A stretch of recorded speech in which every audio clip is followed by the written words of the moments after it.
오늘 신년 주일을 맞이하여 어떤 말씀을 전할까 하다가 여러분 매년마다 제가 복에 대한 말씀으로 우리 성도님들을 축복하고 있습니다. 2021년에는 제가 민수기 6장을 가지고 우리에게 복 주시기를 원하시는 하나님에 대해서 말씀을 함께 전했고요. 작년에는 시편 1편의 말씀을 가지고 복 있는 사람이 되자라고 선포했습니다. 여러분, 그리고 올해는 어떤 말씀을 전할까 작년부터 기도하면서 하다가 팔복에 대해서 전해야겠다. 근데 제가 오늘 팔복 중에 왜 두 번째 애통하는 자의 복에 대해서 말씀하냐면 2021년에 제가 심령이 가난한 자의 복에 대해서 설교를 했습니다. 하나님 다시 그 말씀을 전할까요 하다가 우리 서신의 성도님들은 똑똑하시기 때문에 다 기억하실 것 같아서 오늘은 두 번째 애통하는 자의 복에 대한 설교를 하겠습니다. 여러분, 오늘도 귀한 말씀의 은혜가 함께하기를 원합니다. 자, 오늘 본문에 보니까 예수님이 말씀하십니다. 애통하는 자가 복이 있도다. 여러분, 그런데 이 말씀이 이해가 되십니까? 사실 저는 잘 이해가 안 됩니다. 왜 애통하는 자가 복이 될까요? 예수님께서 말씀하신 팔복의 복들이 대부분 다 역설적입니다. 그러니까 세상의 논리를 비트는 것입니다. 우리의 생각으로, 지식으로 이해가 되지 않습니다. 그런데 가장 이해가 안 되는 것이 바로 이 팔복 중에 오늘 우리가 말씀 읽었던 두 번째 애통하는 자에 대한 복입니다. 여러분, 애통 무엇이죠? 슬퍼하는 것입니다. 애통하고 슬퍼하는 게 왜 복이 될까요? 특별히 이 뜻을 알기 위해서 성경 원어적으로 우리가 살펴보기를 원하는데 예수님께서 애통, 슬픔에 대해서 언급하시면서 사용하신 그 단어를 한번 보니까 헬라어로 펜데오라는 단어입니다. 그러니까 펜데오라는 단어가 창자가 끊어질 것 같은 아픔, 고통, 처절한 아픔을 표현하는 단어가 펜데오라는 단어입니다. 찾아보고 더욱더 이해가 되지 않았습니다. 아니, 창자가 끊어질 것 같은 고통, 아픔이, 처절하게 아픔이 왜 복일까요? 여러분 한번 생각해 보세요. 언제 처절하게 울어보신 적이 있으십니까? 대부분 아마 사랑하는 가족들을 하나님의 품으로 먼저 어쩔 수 없이 떠나보내야 할 때 이런 경험을 하죠. 처절하게 웁니다. 혹은 사업 실패로 전 재산을 날려보신 분은 허망하게 애통하기도 합니다. 근데 애통하는 사람이 왜 복이 될까요? 나라가 망해서 슬피 우는 사람에게 어떻게 복이 될까요? 의사가 만약에 당신 6개월밖에 못 사니까 이제 당신의 삶을 정리하라고 그렇게 선고를 내렸다면 그 말을 듣는 우리가 왜 처절하게 애통을 할 수밖에 없는데 그게 복이다라고 말씀하실까요? 도무지 이해가 안 되죠. 반발심이 들어야 정상입니다. 시인 중에 윤동주 시인을 아실 겁니다. 윤동주, 독실한 기독교 신자입니다. 윤동주 시인이 많은 시 가운데 자기의 신앙 고백적인 이야기를 담은 시를 많이 썼거든요. 윤동주의 모두가 아는 서시가 그렇고요. 십자가라는 시가 그렇습니다.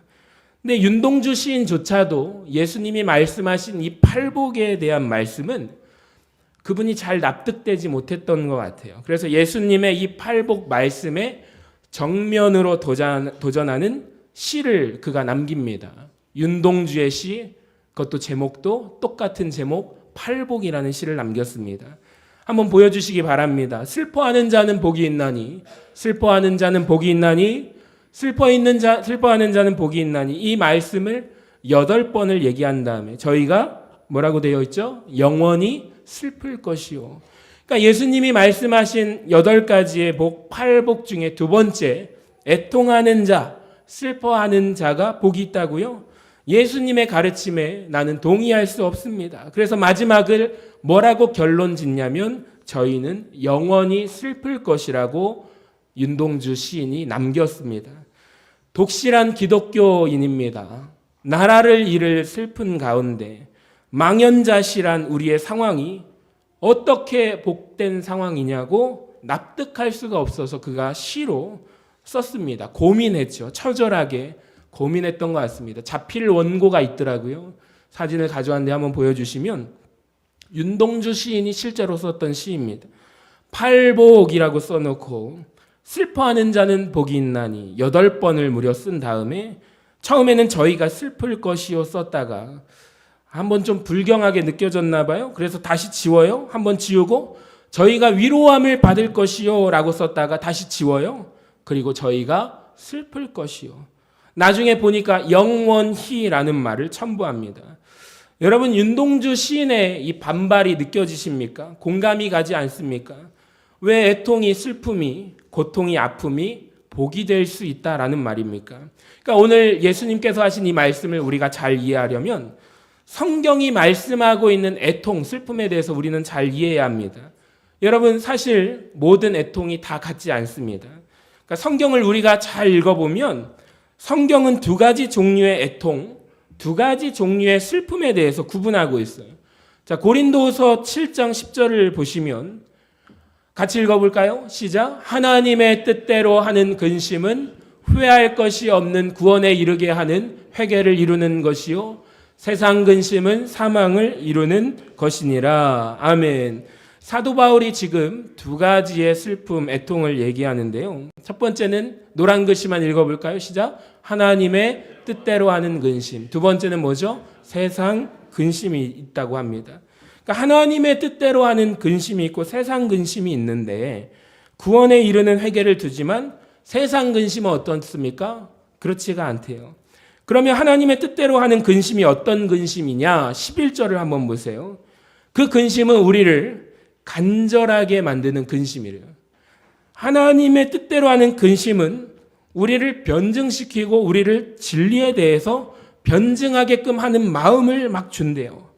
이 근심은, 하나님이 주시는 근심은 분하게 만들기도 하고 때로는 두렵게 만들기도 하고 저와 여러분의 마음을 사모하게도 만들기도 하고 다시 열심을 내게 만들기도 하고 때로는 죄짓고 자책하고 나를 벌하게도 만들기도 하고 나를 깨끗하게 만드는 하나님의 주시는 거룩한 근심이 있다라고 하는 것입니다.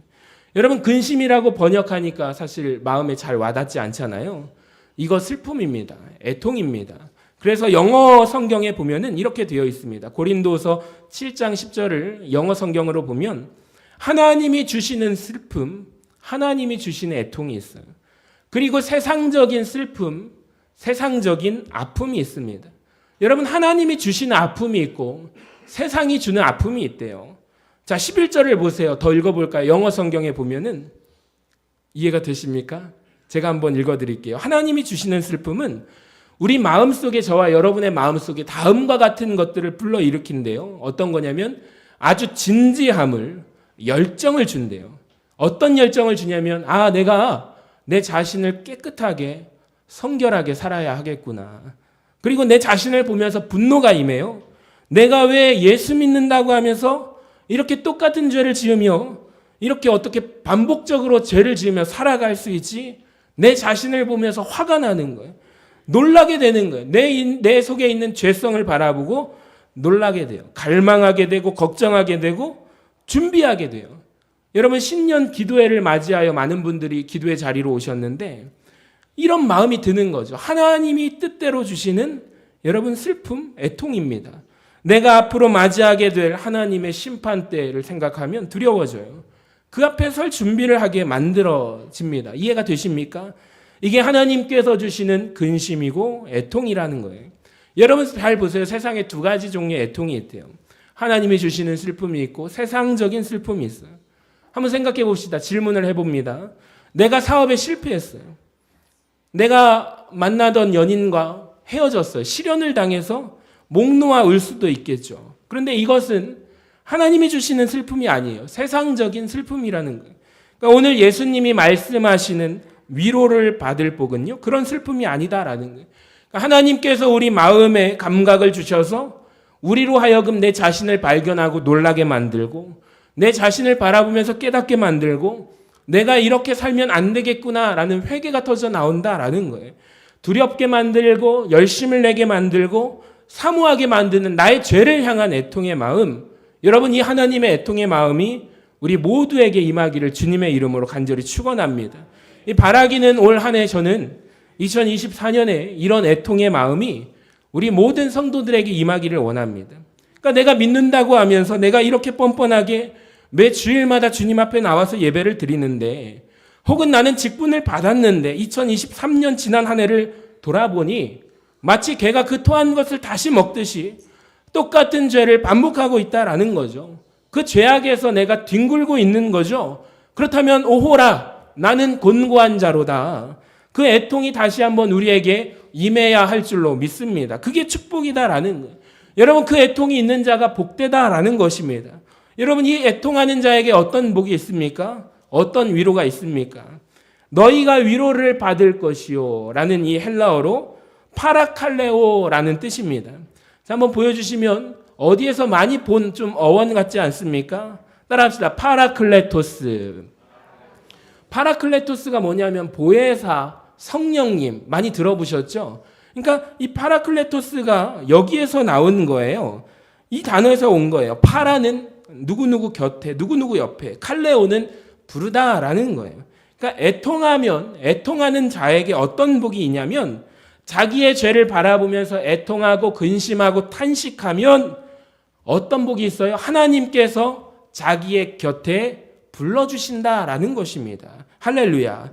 여러분, 이 복이 여러분에게 임하기를 주님의 이름으로 간절히 축원합니다. 나의 죄를 보면서 하나님이 주시는 근심과 하나님이 주시는 애통의 마음을 보면서 내 자신이요 돌아보게 되는 거죠. 하나님 곁으로 가까이 가려고 주 안에서 머무르려고 하는 올 한 해가 되는 거죠. 여러분이 죄로 인하여 애통할 때 하나님이 여러분을 가까이 불러주실 줄로 믿습니다. 그러니까 성경에 보니까 이런 장면이 나오더라고요. 애통하는 장면이 어디에 나오냐면 누가복음 18장 10절을 보세요. 자, 두 사람이 기도하러 두 사람이 나옵니다. 성전에 올라가죠. 한 명은 누굽니까? 바리새인이고 다른 한 사람은 세리입니다. 자, 바리새인의 기도를 보세요. 바리새인은 서서 따로 기도하여 이르되, 하나님이여, 기도의 내용입니다. 하나님, 나는 다른 사람들, 토색하고 불의하고 간음하는 자들과 같지 아니함을 감사합니다. 여기저기 있는 세리와 나는 달라서 감사합니다. 나는 일에 한 번씩, 두 번씩 금식하고 또 내 소득의 11조를 드리나이다 하고 여러분 기도를 해요. 당당하죠. 당당한 기도예요. 근데 여기에서 엿볼 수 있는 우리는 무엇을 느끼냐면 교만함을 느낍니다. 얼마나 교만합니까? 여러분, 이 말씀을 통해서 한번 난 어디에 속해져 있는지 보시기를 바랍니다. 자, 또 한 사람이 나옵니다. 세리의 기도가 나오죠. 애통한 마음이 있어요. 13절 보세요. 세리는 멀리 서서 감히 눈을 들어 하늘을 쳐다보지 못하고 가슴을 치면서 이르되, 하나님, 나를 불쌍히 여기소서. 나는 죄인이로소이다. 여러분, 세리는 이렇게 기도해요. 세리의 이 기도가 하나님이 주시는 애통의 마음이거든요. 여러분, 하나님, 나를 불쌍히 여겨주세요. 나는 지금 이렇게 주님 예배 전에 나와서 예배 드리지만 나는 세리입니다. 당시의 남자 죄인의 대표가 세리고요. 여자 죄인의 대표가 창기입니다. 나는 이런 삶을 내가 계속 살아가네요. 하나님, 나를 좀 불쌍히 여겨주세요. 그래서 세리가 기도하는 모습이 앞에 오지도 못해요. 뒤에 멀리 서서 기도하는 그 기도예요. 사진을 한번 볼까요? 아주 정확합니다. 바리새인의 기도를 보세요. 앞에 나서서 이렇게 기도합니다. 당당하죠? 여러분, 고개를 숙이고 기도합니까? 하늘을 쳐다보면서 당당하게 눈을 들고 기도합니다. 저 세리는 근데 어떻게 기도해요? 바로 문 앞에서 가까이 감히 나오지도 못하고, 하나님, 멀리에서 나를 불쌍히 여겨주세요. 저는 이런 죄인입니다. 저 뒤에서 기도하고 있다라는 거예요. 근데 여러분, 예수님이 무슨 말씀을 하실까요? 14절을 보세요. 같이 한번 읽어봅니다. 시작. 내가 너희에게 이르노니 이에 저 바리새인이 아니고 이 사람이 의롭다 하심을 받고 그의 집으로 내려갔느니라. 무릇 자기를 높이는 자는 낮아지고 자기를 낮추는 자는 높아지리라 하시니라. 아멘. 자, 이 말씀을 좀 띄워주시면, 여러분, 저는 이 부분에 굉장히 중요한 것 같아서 노란색으로 표현했거든요. 우리 같이 읽어볼까요? 노란색 말 시작. 저 바리새인이 아니고 이 사람이. 여러분, 여기에 무슨 표현이 나오냐면 따라합시다. 지시대명사. 지시대명사. 우리도 이런 말 하잖아요. 가까이 있는 사람을 뭐라고 하죠? 이 사람이라고 말하고, 멀리 있는 저기에 있는 사람을 뭐라고 말하죠? 저 사람이라고 말합니다. 여러분 맞죠? 예수님이 근데 뭐라고 했는지 이 표현을 잘 보시기 바랍니다. 저 바리새인이 아니라 이 사람이 누구일까요? 이 사람 세리가 의롭다 하심을 받았다라고 말하는 거예요. 자, 그렇다면 우리가 이 말씀을 통해서 상상을 해볼 수 있습니다. 예수님의 위치는 지금 어디에 계실까요? 예수님이 지금 누구와 가까이 곁에 있을까요? 상황이 그려지십니까? 그러니까 외부적으로 표면적으로 보면 성전 안에서는 바리새인이 앞에 있잖아요. 단에 가까이 있어요. 예수님도 앞에 계셔요. 근데 예수님이 표현하시는 것이 저기 저 사람 세리가 아니고 이 사람 세리라고 말합니다. 그러니까 예수님이 말씀하시는 것은 지금 눈앞에 단 앞에 있는 예수님이 단 앞에 있잖아요. 바리새인이 더 가깝거든요. 예수님 곁에 있는 바리새인을 향하여 저 바리새인이라고 말합니다. 세리를 향하여 저 멀리 있는 사람 보고 이 세리라고 말합니다. 그러니까 자기의 죄로 인해서 애통하는 자를 주님께서는 지금 가까이 진짜로 불러주신 줄로 믿습니다. 사랑하는 여러분, 이런 은혜가 우리에게 임하기를 간절히 소망합니다. 이사야서 57장 15절에 무슨 말씀이 있냐면 지극히 존귀하며 영원히 거하시며 거룩하다 이름하는 이가 이와 같이 말씀하시되 내가 높고 거룩한 곳에도 거하지만 또한 통회하고 마음이 겸손한 자와 함께한다라고 말씀하십니다. 할렐루야. 시편 34편 18절에 여호와는 마음이 상한 자를 가까이 하시고 충심으로 통회하는 자를 구원하세요. 여러분, 올 한 해 우리 모든 성도님들에게 이런 축복이 임하기를 간절히 소망합니다. 하나님 제가 보니까 저 죄인이네요. 하나님 놀라울 정도로 제 모습을 보니까 나는 죄인이네요. 여전히 제가 죄 가운데 살아가네요.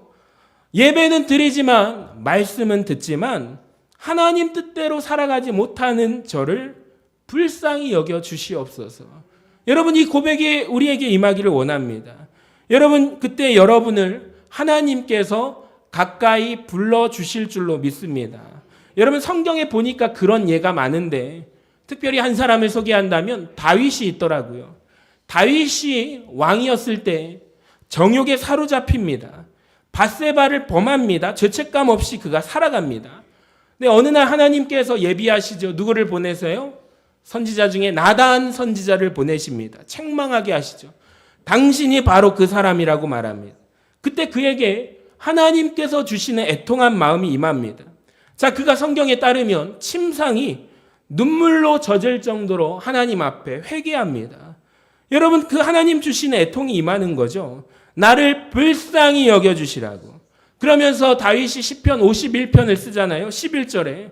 우리 같이 한번 읽어봐요. 시작. 나를 주 앞에서 쫓아내지 마시며 주의 성령을 내게서 거두지 마소서.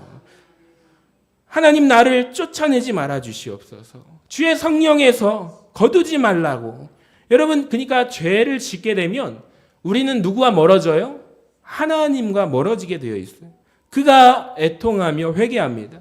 그러니까 하나님이 애통하고 하나님 앞에 나아가는 다윗을 용서하시고 다시 하나님께서 가까이 그를 하나님 곁에 불러주신 줄로 믿습니다. 베드로도 볼까요? 예수님을 3번이나 모른다고 저주했던 베드로, 부인했던 베드로 역시 예수님께서 그에게 눈을 마주칠 때 베드로의 마음속에 애통하는 마음이 임하게 됩니다. 베드로가 밖에 나가서 통곡하잖아요. 다시 예수님께서 그를 불러주신 줄로 믿습니다. 그러니까 부활하신 주님이 다시 베드로를 찾아가셔서 정말로 그를 다시 불러주십니다. 여러분, 저와 여러분에게도 이런 은혜가 있기를 소망합니다. 저는 설교 준비를 하면서 정말 놀란 게 무엇이냐면 이 애통하는 마음. 성경에 보니까 자기의 죄로 인하여 애통하는 것을 넘어선 사람들이 많더라고요. 그러니까 자기의 애통함, 나를 바라보면서 애통하는 마음뿐만 아니라 공동체를 위하여 기도하고 애통하고 더욱이 나라와 민족을 위해서 하나님의 귀한 꿈을 가지고 애통하는 모습들을 바라보게 됩니다.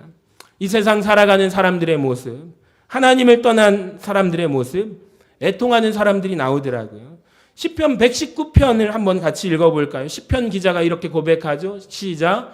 그들이 주의 법을 지키지 아니하므로 내 눈물이 시냇물같이 흐르나이다. 아멘. 그들이 누굽니까? 세상 사람들이, 하나님을 믿는 자들이 주의 법을 지키지 않는 모습을 바라보는 거예요. 그 모습을 보면서 어떤 마음을 느끼냐면 하나님 아버지의 마음을 바라보는 거죠. 내 눈물이 시냇물같이 흐르나이다. 제가 이 말씀 보고 정말 깜짝 놀랐어요. 여러분, 이 사람은요, 세상 사람들이 하나님의 법을 지키지 않는 것을 보고 눈물이 시냇물같이 흐른다라는 거예요. 사랑하는 여러분, 이 세상이, 이 시대가 날이 가면 갈수록 악해져 갑니다. 하나님께로부터 멀어져 갑니다. 주의 법으로부터 멀어져 갑니다. 여러분, 울어본 적 있으십니까? 나라를 보면서, 뉴스를 보면서 울면서 탄식하신 적 있으십니까? 그러니까 예레미야 선지자 별명이 뭐죠? 눈물의 선지자잖아요. 왜 그가 눈물을 흘립니까? 죄악에 빠져서 심판받을 조국을 위해서 말씀을 전하지만 하나님의 마음을 알기 때문에 이 백성이 돌아오지 않음으로 말미암아 눈물을 흘리는 거예요. 말씀을 전하지만 말씀이 끝날 때마다 눈물을 흘리는 거예요. 에스겔 당시에도 하나님으로부터 멀리 떠나 가증스러운 일을 행하는 자들을 보고 탄식하는 이들이 많았어요. 하나님이 그들을 가만두지 않으시고 보호하세요. 에스겔 9장 4절을 보세요. 여호와께서 이르시되 너는 예루살렘 성읍 중에 순행하며 그 가운데서 행하는 모든 가증한 일로 말미암아 탄식하며 우는 자의 이마에 표를 그리라 하셨습니다. 여러분, 이 땅에서 벌어진 이 가증스러운 일로 인하여 탄식하는 자들을 표를 해서 보호하라라고 하십니다. 사랑하는 여러분, 올 한 해에 우리 서신교회 모든 사명자들이 이런 은혜가 있게 되시기를 주님의 이름으로 간절히 축원합니다. 사도 바울은 교회를 위해서 애통했습니다. 하나님 나라를 위해서 애통했다고요. 고린도서 11장 28절을 같이 읽어봐요. 시작. 아직도 날마다 내 속에 눌리는 일이 있으니 곧 모든 교회를 위하여 염려하는 것이라. 아멘. 사도 바울이요, 교회를 향한 애통이 있었어요. 성도를 향한 애통이 있습니다. 교회를 다닌다고는 하는데, 내가 믿는다고 하는데 어떻게 저렇게 변화되지 않고 살아갈 수 있을까? 그래서 빌립보서에서 3장 18절에 심지어 이렇게 얘기합니다. 내가 이제도 눈물을 흘리며 말하노니 여러 사람들이 그리스도의 십자가의 원수로 행한다고 탄식하십니다.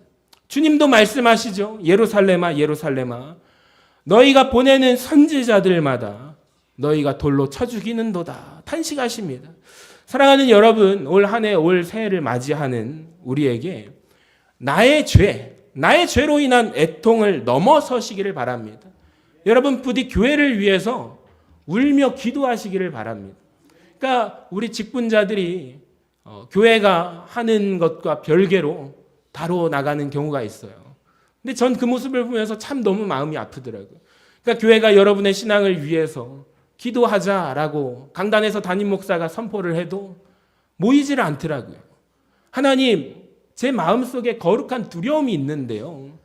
그러니까 부임하고 나서 분명히 일꾼들은 조금씩 늘어가고 또 예전에 교사가 없어가지고 제가 얼마나 많은 분들을 찾아다니면서 애걸복걸 했는지도 몰라요. 그런데도 거절을 받았어요.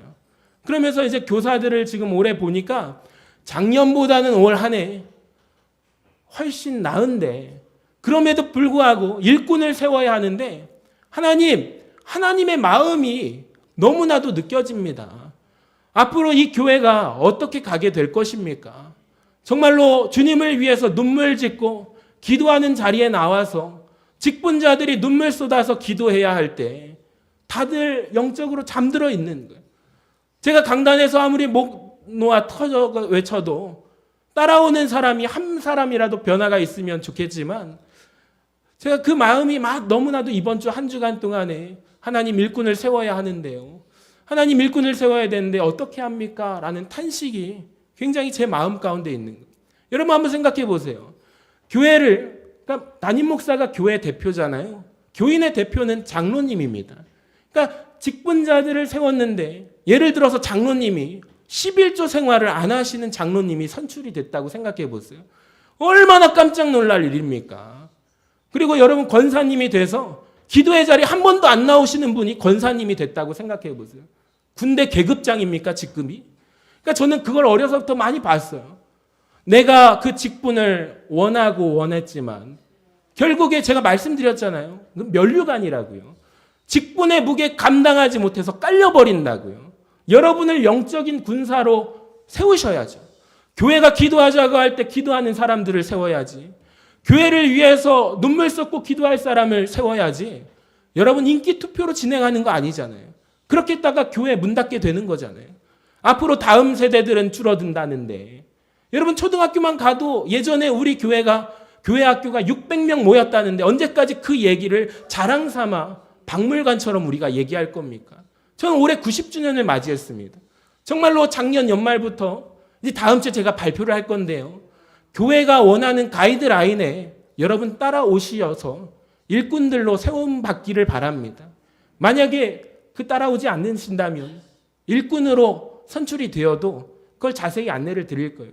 그러니까 하나님께서 세우시는 정말로 충성된 일꾼을 세움받아서 무늬만 항존직들이 아니라 정말로 교회를 위해서 눈물 쏟고 헌신하고 일주일에 한 번 교회 오는 분들이 아니라 교회를 주중에도 오셔서 살피시면서 주님의 몸된 교회를 내가 쓰레기라도 주우면서 어디 목사님 도와드릴 것은 없습니까? 라고 물어보시는 분들이 되어야 하지 않을까라는 그런 갈급함이 있어요. 왜 그래요?